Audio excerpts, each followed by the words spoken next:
ನಮಸ್ಕಾರ ರೈತ ಬಾಂಧವರೇ, ನನ್ನ ಹೆಸರು ಬಸವರಾಜ್ ಅಂತ. ನಾನು ಸಾವಯವ ಗ್ರಾಮದವರು, ಎರಡನೇ ಕಂಪ್ನಿ ಪ್ರತಿನಿಧಿ ಮಾತಾಡೋದು. ಇಲ್ಲಿ ಒಬ್ಬ ರೈತರಿಗೆ ಕೆನಟನ ಮತ್ತು ಸೊಲಟನ ಕೊಟ್ಟಿದ್ದೆವು. ಮತ್ತು ಅವ್ರ ಪರಿಚಯ ಸರ್ ನಮಸ್ಕಾರ. ನಿಮ್ಮ ಊರ ಪರಿಚಯ ಕೊಡಲಿ ಅಂತ. ಸರ್ ನನ್ನ ಹೆಸರು ರವಿಶಿರು ಅಂತ. ಅಲ್ಲಿ ಮಾತಾಡಿ. ನನ್ನ ಹೆಸರು ರವಿಶಿರು ಅಂತ ಮಾತಾಡೋದ. ನಾವು ಪರ್ಕಟ್ಟಿ ಹುಕ್ಕೀರಿ ತಾಲೂಕು ಬೆಳಗಾವಿ ಡಿಸ್ಟಿಕ.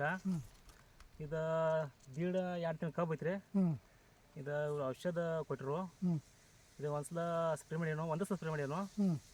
ಕಬ್ಬು ಬಾಜಿಕಿನ ಹೊಲಾಕಿತನು ಚಲೋ ಐತಿ. ಕಬ್ಬ ರಿಸಲ್ಟ್ ಮಾತ್ರ ಓಕೆ ಐತಿ.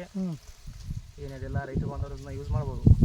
ನಿಮ್ಗೆ ಚೌಲಸನ ಎಲ್ಲಿ ಒಳಗೆ ವ್ಯಾಪಾರಕ್ಕೆ ಹೆಂಗೆ ಐತಿ? ಐತಿ ಗ್ರೀನ್ಸ್ ಐತಿ, ಗ್ರೋತ್ ಐತಿ. ಔಷಧ ಬಳಿಕಿತ್ತ ಪೈಲ ಸುಳಿ ಸತ್ತಂಗ ಐತ. ಸುಳಿ ಸಾಯ್ತೈತೆ. ಹ್ಞೂ ಹಾಂ, ಔಷಧ ಬಡ್ತಾರ, ಸುಳಿ ಸಾಯ್ತಲ್ಲ. ನಮ್ಮ ಔಷಧ ಬಡ ಅಂತ ಸುಳಿ ಸತ್ತಿಲ್ಲ, ಏನು ಸತ್ತಿಲ್ಲ, ಪಲಿಕ ಸಾಯತ್ತೈತೆ ರೀ. ಹಾಂ, ಮತ್ತು ನಿಮ್ಮ ಆಜುಕಿತ ಕಬ್ಕಿತ ಚಲೋ ಚಲೋ ಐತಿ. ಔಷಧ ಅಡ್ಡಿಲ್ಲ, ಬಿಡಿಬೋದು. ಈ ನಮ್ಮ ಕಂಪ್ನಿಯ ಮಾಹಿತಿ ಧನ್ಯವಾದ ಸರ್.